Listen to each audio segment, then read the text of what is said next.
धर्म खतरे में नाही आहे, लोकतंत्र खतरे में आहे असं सांगायची वेळ आता 11 वर्षानंतर भारतातल्या लोकांना आलेली आहे आणि भारतातली लोक ती सांगायला लागलेली आहेत। हे देशामध्ये 70 वर्षात काय केलं म्हणून टिमक्या मारून आलेलं हे खोटं बोलणारं सरकार, भ्रष्टाचारी जातीवादी पार्टीचं सरकार हे सांगत होतं की स्विस बँकेतला पैसा आणू, 2 कोटी रोजगार देऊ, देशामधला बेरोजगारी जे आहे ते प्रमाण कमी करून रोजगार वाढवूया आणि स्विस बँकेतला सगळा पैसा आणून जे पक्षातले आणि देशातले भ्रष्टाचारी लोक आहेत त्यांना आपण जेलमध्ये पाठवूया। झालं उलटच। या देशाचा GDP काय वाढत नाहीये, शेतकऱ्याचं उत्पन्न काही दुप्पट होत नाही, स्विस बँकेतला 1 रुपयाही येत नाहीये आणि ह्याच्या पलीकडे जाऊन जेवढे काही देशातले भ्रष्टाचारी आहेत ते सर्व भारतीय भ्रष्टाचारी म्हणजे भ्रष्टाचारी जनता पार्टीमध्ये येतात आणि क्लीन होतात। याच्यावरती कुणीही काही बोलायला तयार नाही आणि जो कुणी बोलतो त्याला जेलमध्ये ED CBIची धमक दाखवली जाते आणि काँग्रेस पक्षातले असेल, विरोधी पक्षातली लोक असतील त्यांना ती पलीकडे घेतलं जातं भारतीय जनता पार्टीमध्ये। आता यांना समजलेलं आहे जगाच्या पाठीवरती गांधीजींच्या पुतळ्याला नतमस्तक केल्याशिवाय यांना कुणी विचारत नाही, कुत्र खात नाही यांना, हे यांना माहिती झालेलं आहे। आणि गांधीची विचारधारा, गांधीजीचा संदेश घेऊनच भारताच्या बाहेर म्हणजे बुद्धांना आणि गांधीजींनाच स्मरण करावं लागतं हे कळलेलं आहे ह्यांना आणि त्याच्यामुळं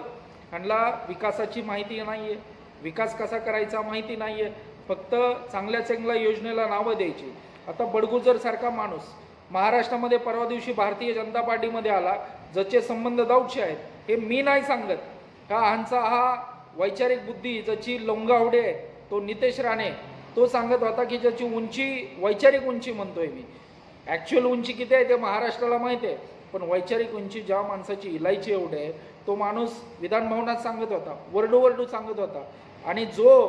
तो स्वतःचा बापाला विसरलाय, तो बाप जो म्हणतो की माझा बाप महाराष्ट्रामध्ये बसलेला आहे म्हणजे देवेंद्र फडणवीस, आता ह्यांचे खरे वडील राणेसाहेब आहेत, नारायण राणेसाहेब आहेत, ते त्यांना विसरलेत का काय असं कधी कधी वाटायला लागतं। पण त्याच्याशी आपल्याला देणं घेणं नाही आहे, परंतु असे उद्रेकी बोलणारे लोक या देशामध्ये जर असतील, धर्म कुठलाही कचऱ्यामध्ये नाही आहे, मी हिंदू धर्माचा आहे, भारतातले जवळजवळ 85% लोक हे हिंदू धर्मातले आहेत, परंतु त्यांना आज रोजगार नाही आहे, त्यांना शिक्षणाच्या चांगल्या व्यवस्था नाही आहेत, देशाचा GDP 7%च्या वरी जायला तयार नाही आहे, परंतु कुठलाही भ्रष्टाचारी माणूस यांच्या पक्षाकडे घ्यायचा, तत्व, निष्ठा, प्रतिष्ठा, न्याय, समता, बंधुता या देशामध्ये यांनी टिकवायचं काम ठेवलेलं नाहीये। यांच्याच पक्षातली लोक ह्यांना जर कोण दाबायला निघाले, आता हे सांगत होते की घराणेशाही, अहो सगळे महाराष्ट्रातले घराणेशाही लोक यांच्या दावणीला जाऊन बसले